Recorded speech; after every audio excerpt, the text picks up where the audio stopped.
সেজন্য যখন পরীক্ষিত মহারাজ এমন একটা পরিস্থিতিতে দাঁড়ানো যে কি করবেন, তিনি সবাইকে তার কথা শুনে যে তিনি গঙ্গার তীরে এসছেন, শস্যগরা পৃথিবীর সম্রাট সবকিছু ছেড়ে গঙ্গার তীরে এসছেন, তো এই কথা শুনে সমস্ত মুনি ঋষিরা যারা যেখানে ছিলেন সবাই এক জায়গা হয়েছেন।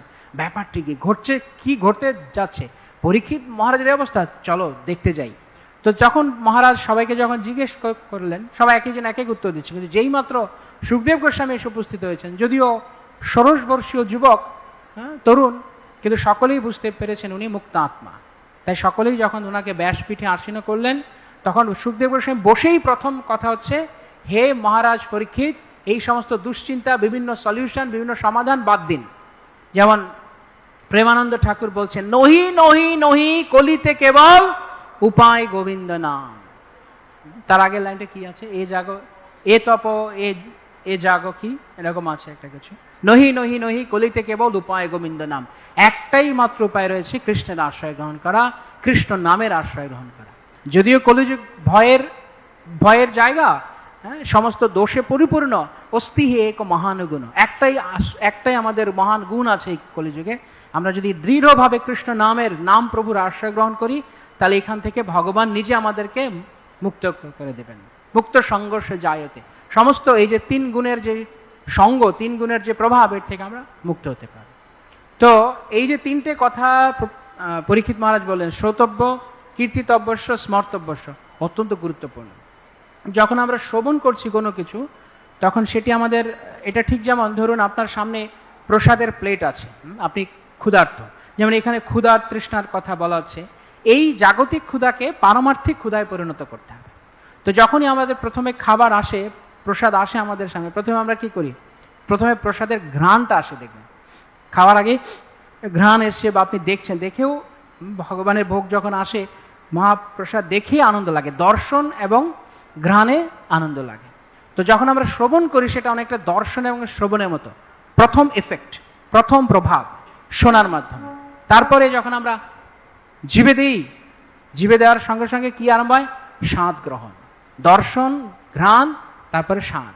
আর যখন সেই স্বাদ গ্রহণ করা হয়, অর্থাৎ এটি হচ্ছে কীর্তনের মতো, যখন আমরা জিহ্বায় কৃষ্ণ কথা, কৃষ্ণ নাম বারবার উচ্চারণ করব, তখন আমরা তা আস্বাদন করছি, এই স্বাদের আস্বাদন হচ্ছে। তারপরে সেইটি যখন আমাদের একদম গলবিলের মধ্য দিয়ে, অন্ননালীর মধ্য দিয়ে পাকস্থলিতে গিয়ে পৌঁছাবে, তখন সেখানে গিয়ে পরিপাক হবে, সেটি হচ্ছে স্মরণ। তো আমরা যদি স্মরণ না করি, শুনলাম এক কান দিয়ে, এদিক দিয়ে বলে দিলাম, এদিকে শুনলাম, এদিকে বলে দিলাম, তো কাজ হবে না। উপলব্ধি খুব গুরুত্বপূর্ণ। যেমন অনেক সময় আমরা শুনি যে শ্রীল প্রভুপাদ বলেছেন যে আমি যা বলেছি তুমি কেবল তা পুনরাবৃত্তি করো, কিন্তু আবার এই কথাও শ্রীল প্রভুপাদের আছে যে আমি যা বলছি তা তোতা পাখির মতো পুনরাবৃত্তি করো না। অর্থাৎ শ্রবণ, সম্পূর্ণ শ্রবণ প্রক্রিয়াটা হচ্ছে শ্রবণ, মনন, নিদিধ্যাসন। তো যদি আমরা শুনছি, সেটাকে নিয়ে চিন্তা না করছি, যেমন গাভীকে দেখবেন সবসময় করে, কখনো দেখবেন না মানে গোমাতার মুখ কখনো খালি, যখন দেখবেন মুখ নাড়ছে, কিছু নেই খাওয়ার, মানে সামনে কিছু নেই, মুখ নাড়ছে, যতক্ষণ সে ঘুমিয়ে নেই, মানে ঘুম ছাড়া বাকি অন্য সময়। কেন? গাভীর পাকস্থলী এরকম ব্যবস্থা করা আছে যে সব একবারে সবকিছু খেয়ে নেয়, তারপরে আবার পাকস্থলী থেকে বের করতে পারে, বের করে সেটাকে জাবর কাটে। তো এই যে জাবর কাটা খুব গুরুত্বপূর্ণ, কারণ সাধারণত আমরা শ্রবণ কীর্তনে কতক্ষণ থাকছি, যদি আমি হরিনাম মহামন্ত্রের কথাও ধরি, 2.5 ঘন্টা, 16 মালা 2.5 ঘন্টা, যদি কেউ বেশি করছে তো আরো বেশি। তো মোটামুটি 2.5 ঘন্টা কীর্তন শ্রবণ ধরুন, আরো ভাগবত ক্লাস ধরুন প্রায় 50 মিনিট বা 1 ঘন্টা, আর যদি ডেইলি প্রভুপাদে 1-2 প্রবচন শোনা হয় তো ধরুন আরো 1 ঘন্টা, তো 2, 4, 5, মোটামুটি 6 ঘন্টা। এখনো 18 ঘন্টা বাকি আছে। তো 6 ঘন্টা দিয়ে 18 ঘন্টা সামলানো যাবে? সম্ভব নয়, কারণ 3 গুণা বেশি, 6 3 18। তো সেই জন্য বাকি সময়টা কি করতে হবে? স্মর্তব্যশ্চ ইচ্ছেতা ভয়ম। যদি কারোর এই ভয় থেকে মুক্ত আর ইচ্ছা থাকে, তাহলে আমরা যা শুনলাম, যা কিছু আলোচনা করছি, সেগুলো যেন নিরন্তর স্মরণ করি। তাই এইটাকে হচ্ছে ভগবানের সঙ্গে সংযুক্ত থাকা। একটা শব্দ আছে, পারম আধ্যাত্মিক সংযুক্তি বা আধ্যাত্মিক সংযোগ, স্পিরিচুয়াল কানেকশন। যেমন আমরা অনেক সময় মন্দিরে আসছি, যেমন একবারে কথা আমি বলছি, এটি আশ্চর্য, কিছুটা আশ্চর্য মনে হয়েছে আমার কাছে, ব্যক্তিগতভাবে আমার কাছে, তাই বলছি। যেমন যখন গত 2 বছর আগে, 2 বছরই তো না, যে এই পঞ্চতত্ত্বের মহাভিষেক হলো, 1 বছর আগে, 1 বছর 22 না 23-এ হয়েছে না 24, যাই হোক 1-2 বছর আগে যখন ফেব্রুয়ারি 3 তারিখ ছিল মনে আছে, এখানে হলো। তো সেই দিন সকালবেলা আমরা সবাই ভক্তদেরকে দর্শন করার জন্য লাইন করে দেওয়া ছিল, আর ভেতরে অনেক ভক্তরা তারা ওই পঞ্চতত্ত্ব মন্দিরে বসেছিলেন। তো সকালবেলা এসছি, তখন ওই টিওভিপি অফিসের সামনে লাইনে দাঁড়িয়ে আছি। তো আস্তে আস্তে লাইনটা এগিয়ে যাচ্ছে, আমিও লাইন অনুযায়ী এগোচ্ছি। যেতে যেতে যখন আমরা একদম পঞ্চতত্ত্ব মন্দিরের দরজার সামনে এসে উপস্থিত হয়েছি, এবার প্রচণ্ড ধাক্কাধাক্কি শুরু হয়েছে, কারণ এক ঝলক দেব, কারণ এটা লাইনটা চলছে, থামার কোনো ব্যবস্থা নেই। যারা নিরাপত্তার দায়িত্বে আছেন তারা বলছে, প্রভু চলুন চলুন চলুন, আর সবাই ধাক্কাধাক্কি করছে, ঠেলছে। তো ওই সময় আমি একটা জিনিস খেয়াল করলাম যে কয়েক সেকেন্ডের জন্য হয়তো আমরা মানে গেট থেকে ঢুকে আসতে এরকম দেখতে দেখতে হয়তো কয়েক সেকেন্ডই দেখতে পাবো, এতটুকু হয়তো সুযোগ আমরা পেতাম, তারপরেও দেখতে পাচ্ছি না। কেন কেন জানেন কি? আরে একটু সুযোগ পেয়েছি সচক্ষে শ্রী পঞ্চতত্ত্বকে দর্শন করার।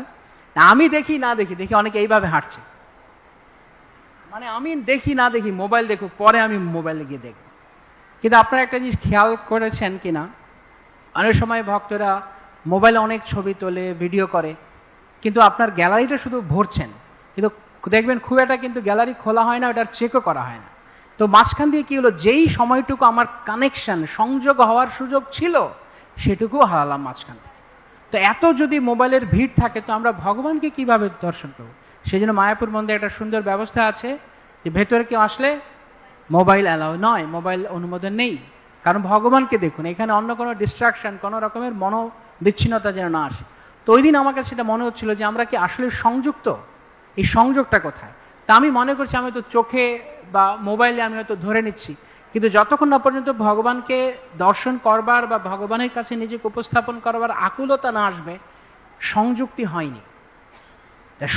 শরীরে নয়, সংযোগটা আধ্যাত্মিক সংযোগ, দেহটা শারীরিক, এই অবস্থাটা এটা দৈহিক অবস্থা।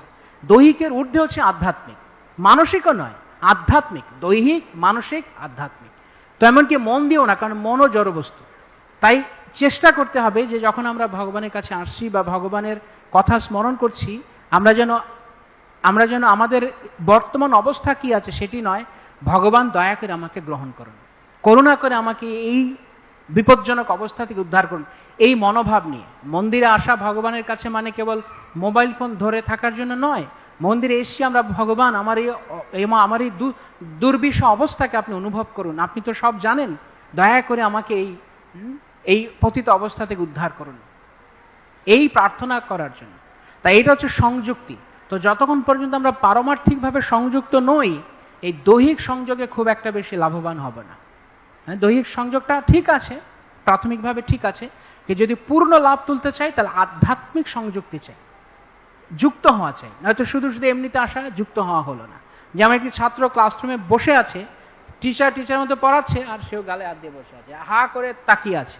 তো দেখে মনে হচ্ছে সে যেন সব শুনছে, সব বুঝছে, কিন্তু মন কোথায়, ইচ্ছা কোথায়, পড়াশোনায় নেই। তাহলে এটা কি সংযুক্তি হলো? এ কেবল আসলো আর গেল, বছর শেষে লাড্ডু, পরীক্ষায় ফেল। কি হলো, তুমি যে 365 দিন স্কুলে গেলে? না, আমি তো গেছি, আমি তো টিচারের ক্লাসটা আমি শুনলাম, কিন্তু সংযুক্তি ছিল না। তো যদি আমরা কৃষ্ণের সংযুক্তি না নিই, অর্থাৎ শ্রবণ কীর্তন হলো স্মরণের মাধ্যমে যদি আমরা কৃষ্ণের কাছে অসহায়ভাবে নিজেকে উপস্থাপন না করি, ওই নন্দ তনুজ কিঙ্করং পতিতং মাং বিষমে ভবাম বোধ কৃপয়া তব পাদ পঙ্কজ স্থিত ধূলি সদৃশম বিচিন্ত।